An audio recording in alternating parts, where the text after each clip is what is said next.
Sholat malam merupakan penyebab kita masuk ke dalam surga. Sholat malam termasuk ya, sebabnya seseorang ditinggikan derajatnya. Tadi kan untuk masuk ke dalam surga. Maka dengan sholat malam juga, kalau Anda rutin lakukan, Anda akan mendapatkan tambahan fasilitas di surga. Sholat di malam hari ketika manusia sedang tidur. Nah, dengan itu kita akan mendapatkan tadi istana tambahan di surga. Orang yang mengerjakan sholat malam teman-teman dikategorikan orang yang muhsin. Maksudnya orang muhsin ini orang yang baik di pandangan Allah subhanahu wa ta'ala. Malamnya. Dan fahami baik-baik kalau kemuliaan seorang mukmin ada di sholat malamnya. Apapun yang kita inginkan kita bisa dapatkan di sholat malam itu. Kayak misalnya kita ingin dipenuhi hajat kita. Berdoa kepada Allah subhanahu wa ta'ala. Bisa. Atau ya, kita ingin diselesaikan permasalahan yang sedang kita hadapi. Juga bisa. Ya. Atau kita ingin menambah derajat kita di surga. Supaya lebih tinggi derajatnya. Juga bisa. Gitu. Ya. Jadi semua kita bisa dapatkan. Dan sangat dekat dengan keikhlasan. Karena di sholat malam tidak ada di keramaian orang. Kita sendirian. Kebanyakan orang kerjakan sendirian. Kalaupun dia kerjakan seperti hadis motivasi antara suami istri, ini memang sudah saling tahu, sudah saling terbuka gitu. Maka ini juga hal yang luar biasa yang bisa membuat mereka berdua supaya saling ta'awun atau bekerjasama dalam kebaikan. Baik teman-teman sekalian, kita akan coba masuk lebih dalam tentang qiyamul lail atau tahajud. Ya. Pengertian tahajud sendiri yang sering disebutkan dengan sholat malam ya, atau qiyamul lail. Itu menurut bahasa hajadar rajul artinya seseorang tidur di malam hari. Adapun hajjada pakai tasydid artinya ia sholat di malam hari. Hajjadar rajul kalau pakai tasydid berarti dia sholat di malam hari. Makanya kita bilang tahajud ada tasydidnya. Adapun al-mutahajjid ya, artinya orang yang berdiri di malam hari, bangun dari tidurnya untuk sholat malam. Nah, makanya tahajud itu dibahasakan orang yang tidur lalu bangun sholat malam. Ya. Kalau qiyamul lail berarti sudah bangun untuk sholat langsung. Jadi tahajud itu lebih pekah lagi kalau digunakan bahasa ini. Hukum tahajud sendiri sunnah muakkadah. Sunnah yang sangat ditekankan. Bukan wajib, tapi sunnah. Cuma memang sangat ditekankan. Dan perlu kami ingatkan kembali teman-teman sekalian, banyak di antara muslimin selalu berdalih. Mereka mengatakan itu kan cuma sunnah. Maka mereka bersembunyi di bahasa ini ya, supaya mereka tidak mengerjakannya. Akhi dan ukhti, sholat tahajud, sholat duha, sholat qabliyah, sholat ba'diyah, ya, sholat wudu, sholat taubat, sholat istikharah. Ini semua sholat tasbih, sholat sunnah, tapi juga dianjurkan. Dan ini adalah manfaatnya besar sekali. Karena kata Nabi SAW, dia akan bisa membantu kalau ada sholat wajib kita yang kurang pada hari kiamat. Sebagaimana hadis sahih, kata Nabi SAW, awal amal dihisab hari kiamat bagi seseorang adalah sholatnya. Kalau sholatnya baik, maka beruntunglah dia. Ya.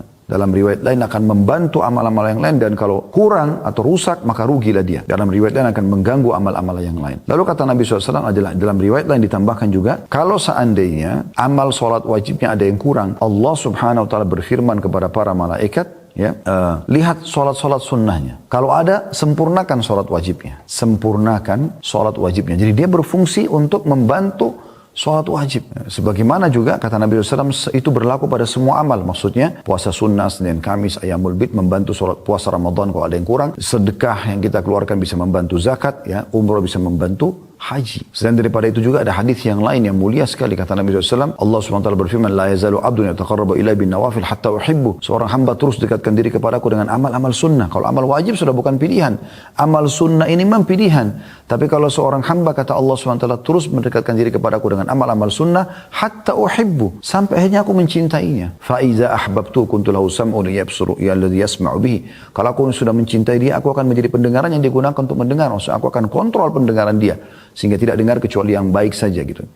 Wa basaru alladhi yabsuru bihi, dan penglihatan yang digunakan untuk melihat, wa yaduhu alladhi yabdushu bihi, dan tangannya yang digunakan untuk menjama, wa rijluhu alladhi yamshi alaihi, dan kaki yang digunakan untuk melangkah. Jadi banyak sekali manfaatnya. Jangan karena sunnah ya, kemudian semua amal sunnah enggak usah. Lalu sampai kapan Anda tidak mau kerjakan yang sunnah? Pertanyaan sederhana, kenapa? Dan kenapa haramkan diri dari sunnah seperti ini? Salat ini ditetapkan berdasarkan Al-Quran dan sunnah ya. Dan juga ijma' ulama berdalil dari firman Allah SWT dalam surah Furqan ayat 64. A'udzubillahi minasyaitonir rajim. Ini Allah memuji hamba-hambanya yang suka salat malam. Walladzina yabituna li rabbihim sujjadan wa qiyama. Termasuk hamba-hamba Allah ibadur rahman, hamba Allah yang maha pengasih, Allah yang maha pengasih, hamba-hamba pilihannya, itu kan? Itu adalah orang-orang yang melalui malam hari dengan bertahajud dan berdiri untuk Rabb mereka. Bertahajud dan berdiri untuk Rabb mereka. Kemudian juga Allah memuji orang-orang yang sholat malam. Anda dengarkan dalil-dalil yang sangat banyak. Surah Az-Zariyat, surah nomor 17 ayat 18. Ini masih dalam hukumnya ya, dalil tentang hukumnya. Az-Zariyat ayat 17 sampai 18. A'udzubillahi minasyaitonir rajim. Kanu qalila minal laili ma yahja'un wa bil ashari hum yastaghfirun. Dan hamba-hamba Allah itu, hamba-hamba pilihan Allah, mereka sedikit sekali tidur di waktu malam. Dan di akhir-akhir malam mereka memohon ampun atau memperbanyak istighfar kepada Allah. Menjelang subuh setelah sholat malam mereka sibuk dengan istighfar, mohon ampun kepada Allah. Di sini Allah memuji. Jadi tidur lebih cepat di malam hari supaya Anda bangun sholat malam. Kalaupun Anda begadang jangan keluput dengan sholat malam Anda. Kemudian juga Allah SWT menerangkan orang-orang yang sempurna keimanannya justru orang yang selalu mendirikan sholat malam. Allah sebutkan dalam surah Sajdah ayat 16 sampai ayat 17. Coba dibuka As-Sajdah ayat 16 sampai 17. A'udzubillahi minasyaitonir rajim. Tatajafa junubum 'anil madaji'i yad'una rabbahum khaufan wa tama'an wa mimma razaqnahum yunfikun. Fala ta'lamu nafsum ma ukhfiya lahum min qurrati a'yunin jazaa'an bima kanu ya'malun. Lambung mereka jauh dari tempat tidurnya sedangkan mereka berdoa kepada Rabbnya dengan rasa takut dan harap, dan mereka menafkahkan sebagian rezeki yang kami berikan kepada mereka. Seorang pun tidak mengetahui apa yang disembunyikan untuk mereka, yaitu bermacam-macam nikmat yang menyedapkan pandangan mata sebagai balasan bagi mereka atas apa yang telah mereka kerjakan. Perhatikan, saya ulangi di sini, Allah memuji, mengatakan lambung mereka, berarti sisi tubuh mereka jauh dari tempat tidur mereka, maksudnya di malam hari. Sedang mereka sibuk berdoa kepada Rabb mereka dengan rasa takut jangan sampai masuk neraka, takut jangan sampai amalnya nggak diterima, dan berharap agar amalnya diterima dan berharap masuk ke dalam surga. Berada di antara dua hal itu, sibuk terus. Dan mereka menafkahkan sebagian rezeki yang telah kami berikan kepada mereka. Setelah sholat malam, besoknya sibuk dengan sedekah. Apalagi zaman sekarang bisa dengan transfer online, sangat mudah. Maka dengan itu semua, sholat malam dan sedekah ini, Allah menyiapkan hal-hal yang menyedapkan mata mereka, yang Allah sembunyikan. Ya, dan itu sebagai balasan terhadap apa yang telah mereka kerjakan. Nah, kita lihat di sini bagaimana dalilnya banyak sekali. Ya, Allah Subhanahu Wa Taala juga memerintahkan Nabi Muhammad Sallallahu Alaihi Wasallam untuk salat malam. Bisa dilihat dalam surah Al-Muzammil ayat 1 sampai ayat 4. A'udzubillahi minasyaitonir rajim. Kita lihat banyak sekali ayat demi ayat peringatan Allah Subhanahu Wa Taala tentang masalah anjuran untuk salat malam. Kita baru bicara tentang hukumnya ya. Sunnah muakkadah, ini semua dalilnya. Allah SWT berfirman Al-Muzammil ayat 1 sampai ayat 4. A'udzubillahi minasyaitonir rajim. Ya ayyuhal muzammil qumil laila illa qalila nisfahu aw inqus minhu qalila aw zid alaihi warattilil qur'ana tartila. Hai orang yang berselimut, maksudnya hai Muhammad. Karena Nabi SAW itu lagi berselimut lalu Allah perintahkan untuk bangun sholat malam. Bangunlah untuk mendirikan sholat di malam hari kecuali sedikit daripadanya, yaitu seperduanya atau kurangilah dari seperdua itu sedikit atau lebih ya, dari seperdua itu, dan bacalah Al-Quran dengan perlahan-lahan. Jadi Allah perintahkan Nabi SAW untuk salat. Subhanallah, ini kebiasaan Nabi SAW yang tidak pernah beliau tinggalkan. Sampai Aisyah Ummul Mukminin mengatakan Nabi SAW tidak pernah meninggalkan salat malam baik dalam keadaan musafir atau mukim. Dan kalaupun beliau sangat letih, maka beliau tetap kerjakan sholat malam walaupun harus duduk. Itu saking luar biasanya beliau menjaga sholat malam ini. Ya. Kemudian wa afdalus sholati ba'dal faridah sholatul lail. Dan sholat yang paling afdal setelah sholat 5 waktu adalah sholat tahajud. Ini luar biasa ini. Jadi ini semua teman-teman dalil-dalil menunjukkan tentang masalah adanya anjuran sholat malam di dalam Al-Quran dan hadis Nabi SAW. Sekarang kita coba masuk lebih dalam membahas tentang keutamaannya. Apa yang memotivator kita untuk mau mengerjakan sholat malam? Maka bahasa kami tentunya adalah fadilah. Fadilah daripada amal tersebut. Ya. Fadilah akan kita kerjakan. Ya. Apa fadilah yang dijanjikan. Keutamaan dijanjikan oleh Allah Subhanahu Wa Taala. Ya kan kita kalau ditanya apakah anda ingin rajin beribadah, anda ingin menjadi orang soleh bagi laki-laki dan soleh bagi perempuan, saya kan ada jawabannya iya. Karena Anda tahu kalau Anda menjadi orang yang sholat atau orang yang patuh kepada Allah, Anda akan mendapatkan banyak sekali keutamaan. Karena Anda akan kerjakan perintah dan meninggalkan larangan. Di dunia dijanjikan rezeki dan kebahagiaan, dan di akhirat dijanjikan masuk ke dalam surga. Tentu semua orang mau. Kami mengatakan teman-teman sekalian, kalau Anda ingin rajin mengerjakan sebuah ibadah, ini sudah sering kami sampaikan tapi kami ingatkan kembali. Bagaimana caranya? Coba baca dan cari tahu janji Allah di ibadah itu. Ingin rajin sholat malam, seperti akan kita sebutkan sebentar lagi keutamaan sholat malam. Walaupun tadi ayat-ayat yang kita bacakan sudah cukup besar motivasinya untuk kita kerjakan sholat malam. Tapi nanti kita akan coba susunkan poin-poin khusus. Anda akan dapat satu, Anda harus mau sholat malam itu karena ini, karena ini, karena ini, karena ini. Jadi kita akan sebutkan. Kemudian juga Anda ingin rajin puasa, baca keutamaan puasa. Sedekah, baca keutamaan sedekah. Apa saja bakti sama orang tua, umroh dan haji, dan semuanya ibadah. Anda baca janji Allah. Ketika ketik di Google, tinggal ketik di Google. Ya. Keutamaan sedekah, keutamaan sholat malam. Dan buku-buku banyak yang terbit juga menyebutkan tentang keutamaan. Dan tidak asing dari zaman dulu sampai sekarang. Terus saja banyak di antara muslim menyusun buku tentang hadith-hadith dan dalil-dalil atau ayat Al-Quran dan hadith Nabi SAW yang berisikan motivasi untuk mengerjakan amal soleh. Demikian pula kalau Anda ingin meninggalkan satu perbuatan dosa, maka Anda tinggal mencari tahu tentang ancamannya Allah. Ya, ancaman Allah. Jadi kalau orang berbohong, orang menipu, orang berzina, diancam apa sama Allah? Nanti Anda akan tinggalkan itu. Sebagaimana tadi kalau Anda baca motivasi untuk ibadah, Anda akan rajin sekali untuk mengerjakan ibadah tersebut. Baik, kita akan masuk ke keutamaan yang pertama, ya, daripada sholat malam itu sendiri. Kalau ini tanda hamba yang bersyukur. Karena ini dicontohkan oleh Nabi SAW. Tanda syukur kita kepada Allah, kita kerjakan sholat malam. Sebagaimana kita tahu orang kalau bersyukur, pasti akan ditambahkan nikmat oleh Allah Subhanahu Wa Taala. Jangan teman-teman sekalian kita sholat malam justru hanya kalau ada masalah. Kan banyak orang begitu ya. Kapan dia sholat tahajud? Kalau penyakitnya nggak sembuh. Kalau utangnya lagi melilit. Kalau ada lagi masalah rumah tangganya. Kalau ada lagi masalah sama orang. Difitnah orang. Dan segala macam. Baru dia sholat malam. Seakan-akan sholat malam itu hanya tempat pelarian untuk menyelesaikan hajat. Walaupun itu tidak disalahkan.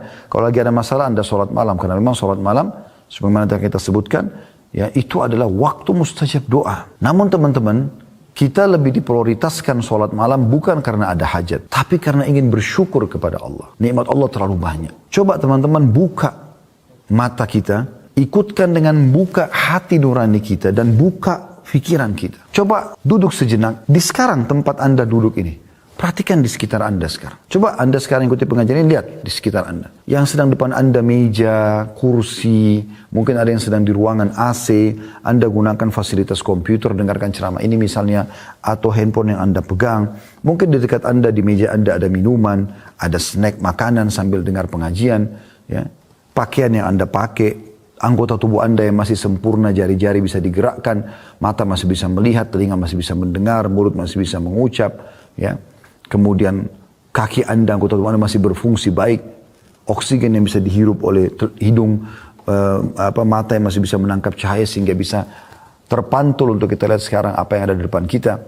Telinga kita masih normal, masih bisa mendengarkan ya intonasi suara dan seterusnya. Ini aja teman-teman sudah luar biasa nikmat Allah. Luar biasa. Dan ini semua Allah kasih gratis. Makanya Allah berfirman dalam salah satu ayat dalam Al-Quran, A'udzubillahi minasyaitonirrajim, wa in ta'uddu ni'matallahi la tuhsuha. Kalau kalian mau coba-coba hitung nikmat Allah, kalian tidak akan mampu. Tidak akan mampu sama sekali. Berapa banyak orang teman-teman sekalian yang matanya sudah buta. Dia berharap bisa melihat langit ini, bumi ini. Anda dari lahir sampai sekarang, umur 20, 30, 40, 50 tahun, 60 tahun masih bisa gunakan mata Anda melihat. Tiap hari kita buka mata sudah bisa lihat semua. Warna-warni, ya, pemandangan, segala macam hal. Ini nikmat yang tidak bisa dihitung. Berapa banyak orang yang tuli berharap bisa mendengarkan apa yang sedang orang ucapkan depan mata dia. Orang teriak-teriak pun tidak bisa dia dengar. Anda bisa dengar apa yang orang ucapkan. Dari pujian Anda bersyukur. Dari ancaman pun Anda berhati-hati akhirnya. Berapa banyak orang yang bisu, tidak bisa ngomong. Mereka sulit untuk mengungkapkan kata-kata.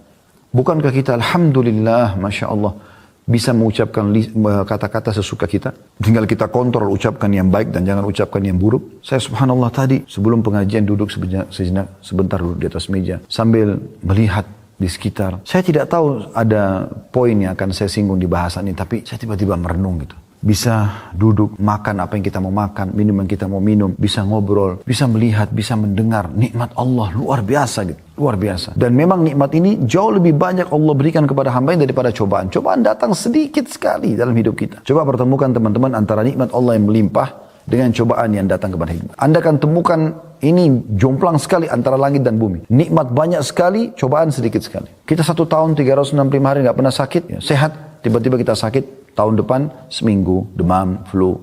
Mungkin Anda 40 tahun, 50 tahun selalu merasakan nikmat. Sekali Allah coba ujian dengan mungkin beberapa kali Anda sedikit lapar. Maka cobaan itu sedikit hanya untuk melihat hamba ini diuji. Terima nggak sih? Sebagaimana kalau nikmat saya berikan, maka mereka terima nggak kalau cobaan saya kasih? Jadi ini poin pertama, kenapa kita sholat malam? Agar kita bersyukur kepada Allah. Dan dengan bersyukur berarti nikmat akan ditambah.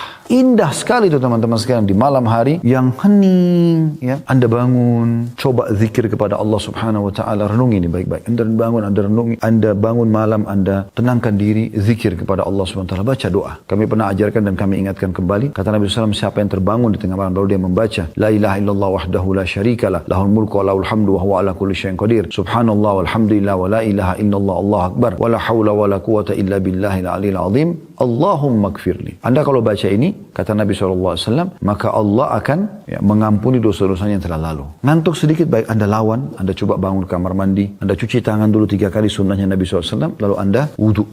Doa tadi itu, kalau Anda baca juga dalam riwayat lain dikatakan, siapa yang membaca zikir pada saat bangun tidur, maka akan diijabah kalau dia berdoa dan akan diterima kalau dia sholat. La ilaha illallah wahdahu la syarika lah, lahul mulku wa lahul hamdu wa huwa ala kulli syai'in qadir. Subhanallah alhamdulillah wa la ilaha illallah Allahu akbar wa la haula wa la quwata illa billahil aliyil azim. Allahumma gfirli.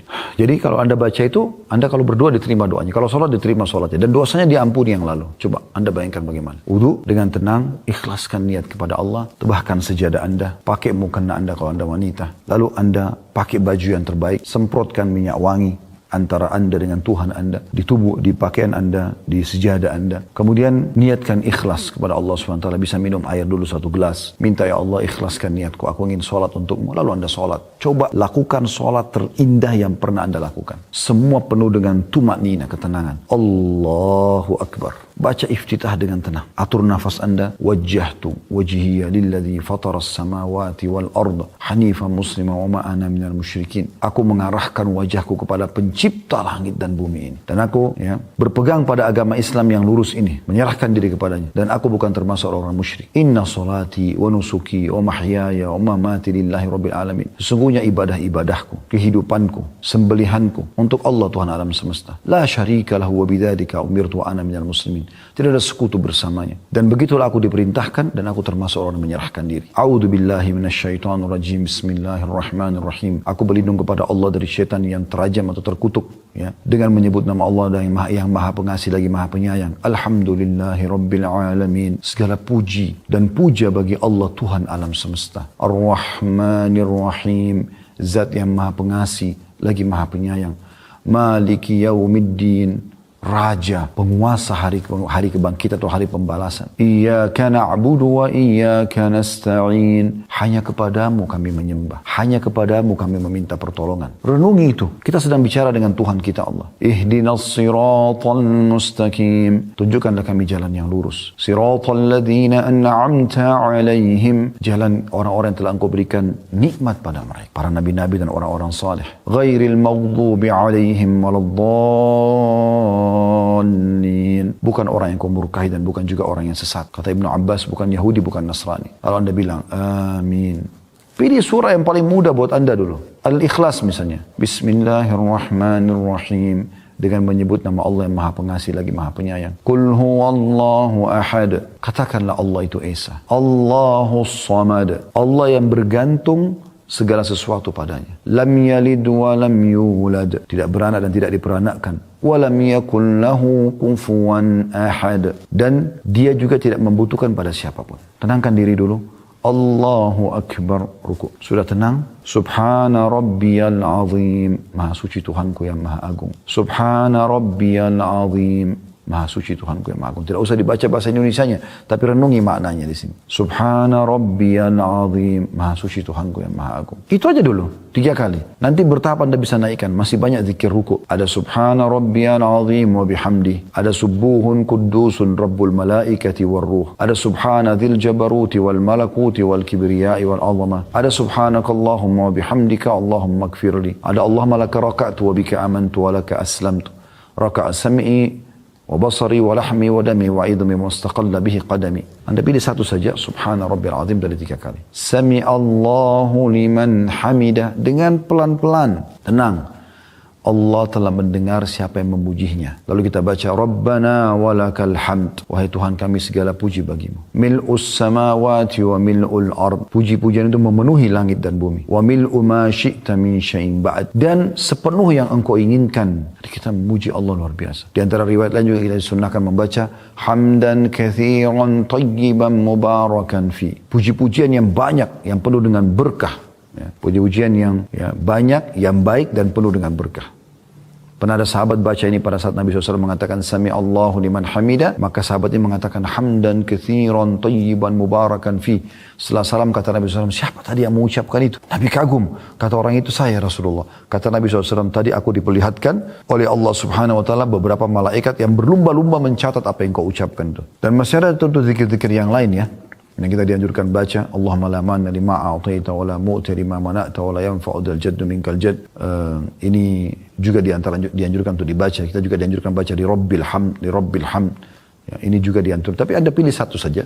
Rabbana walakal hamd cukup. Kalau Anda mau baca tambah mil'us samawati wa mil'ul ardi mil'u ma syi'ta min syai'in ba'd juga boleh. Setelah selesai sujud.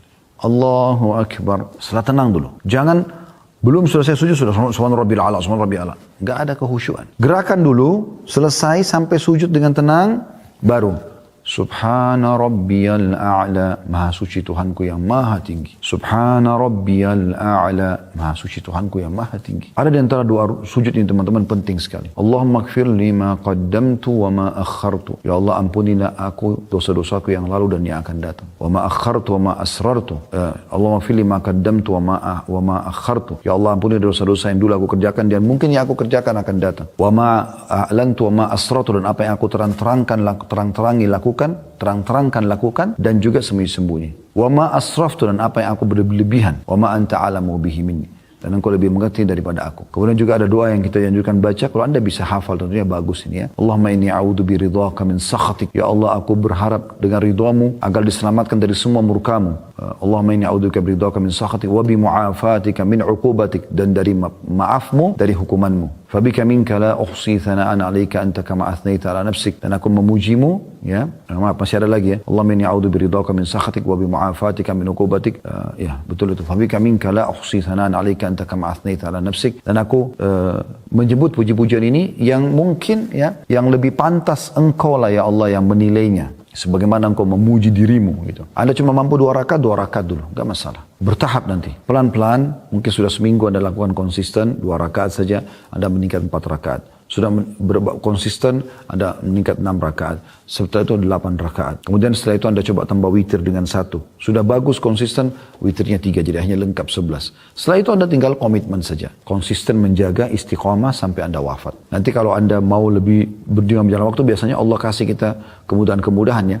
Nah, nanti kalau sudah sering Anda kerjakan, Anda akan mulai terfikir untuk menambah jumlah ayat. Mungkin tadinya Anda cuma baca 10 ayat saja, sekarang Anda bisa menambah jadi 100 ayat, bahkan bisa sampai 1000 ayat, tergantung daripada kemudahan yang telah Allah SWT mudahkan. Jadi ini memang indah sekali sholat malam itu. Kita masuk yang kedua keutamanya teman-teman. Sholat malam merupakan penyebab kita masuk ke dalam surga. Yang ketiga, sholat malam termasuk ya sebabnya seseorang ditinggikan derajatnya. Tadi kan untuk masuk ke dalam surga. Maka dengan sholat malam juga, kalau Anda rutin lakukan, Anda akan mendapatkan tambahan fasilitas di surga. Sesuai dengan hadis yang diriwayatkan oleh Abu Malik Al-Asy'ari radhiyallahu anhu bahwasanya Rasulullah SAW bersabda, "Inna fil jannati ghurafan yura zahiruha min batiniha wa batinuha min zahiriha 'addallahu ta'ala liman at'ama at-ta'am wa 'alana al-kalam wa taba'a as-siyam wa afsha as-salam wa shalla bil-laili wan nasu niyam." Sesungguhnya di surga itu ada kamar-kamar, ada istana-istana yang bagian luarnya dapat dilihat dari dalamnya dan bagian dalamnya dapat dilihat dari luar, transparan.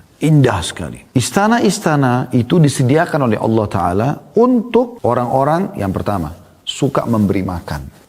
Traktir orang. Selalu berbagi makan, kasih makan orang. Yang kedua, berkata-kata yang lembut, sopan, santun, walaupun orang sudah teriak-teriak depan dia, dia tetap biasa saja. Yang ketiga, mengikuti puasa, maksudnya dari puasa ke puasa. Rutin mengerjakan puasa. Ya, tidak bicara wajib lagi, ini sunnah-sunnah semua ini. Kalau wajib sudah pasti dikerjakan. Gitu. Yang keempat, menebarkan salam, suka mengucapkan salam.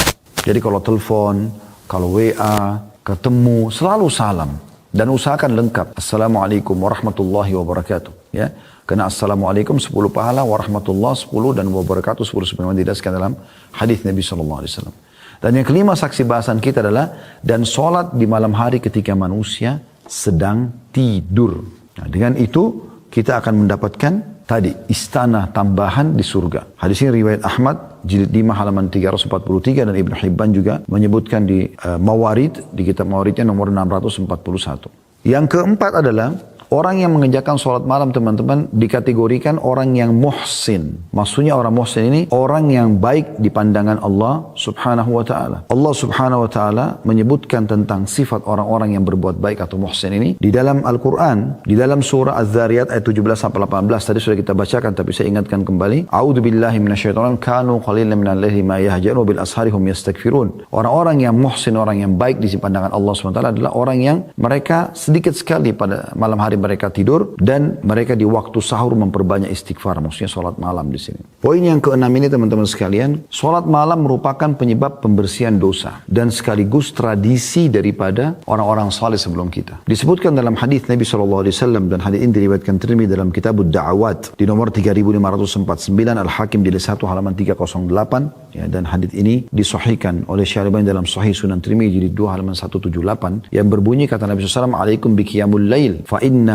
da'bus salihin fa innahu da'bus salihin qablakum. Selalulah jaga salat malam karena itu tradisi atau kebiasaan orang-orang saleh sebelum kalian. Wa huwa qurbatun ila rabbikum, dan dia terhitung ya pendekatan diri kepada Tuhan kalian Allah. Wa mukaffirun lis-sayyi'at, dan dia membersihkan dosa-dosa. Wa manhatun lil atham, dan juga mencegah perbuatan-perbuatan dosa. Saksi bahasan kita dari 4 keutamaan ini ya, adalah yang ketiga, pembersihan terhadap dosa-dosa. Jadi yang pertama itu kebiasaan orang-orang soleh sebelum kita. Yang kedua, pendekatan diri kepada Allah SWT. Yang ketiga, pembersihan dosa. Yang keempat adalah mencegah dari perbuatan dosa. Artinya orang kalau mendirikan sholat malam diharapkan nanti dia tidak akan melakukan insya Allah dosa-dosa setelah itu. Ya, akan ada tameng dia. Jadi sulit kali ketemu antara orang yang buat dosa dengan sholat malam. Seperti itulah kurang lebih. Selanjutnya, yang keenam adalah dia sholat yang paling afdal setelah sholat fardu 5 waktu. Yang ketujuh, ya, dia dihitung sebagai kemuliaan seorang mukmin. Ini sudah kita singgung di mukaddimah tadi. Tapi ini keutamaan juga tersendiri. Tadi kita baca cuma bagian akhir hadis. Hadis lengkapnya begini. Kata Nabi SAW, atau Jibril berkata kepada Nabi SAW pada saat bertemu, Ya Muhammad ish ma syi'ta fa innaka mayyitun. Hai Muhammad, hiduplah sesukamu, toh juga kau akan mati. Wa ahbib man syi'ta fa innaka mufariku. Cintai siapapun yang kau inginkan, tapi pasti kau akan berpisah dengan dia. Wa amal ma syi'ta fa innaka majjiyum bihi. Berbuat sesukamu, toh juga kau akan dibalas dengan perbuatanmu. Kalau baik kau akan dapat balasan, kalau buruk kau akan dihukum. Thumma qala ya Muhammad syaraful mu'mini qiyamul lail. Lalu Jibril mengatakan, wahai Muhammad, ketahuilah kemuliaan semuanya berkumpul bagi seorang mukmin justru di salat malamnya. Wa izzuhu istighna'u 'anil nas. Dan ya, kehormatannya justru ada pada saat dia tidak bergantung pada orang lain.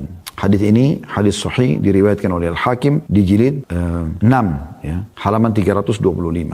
Allahu akbar.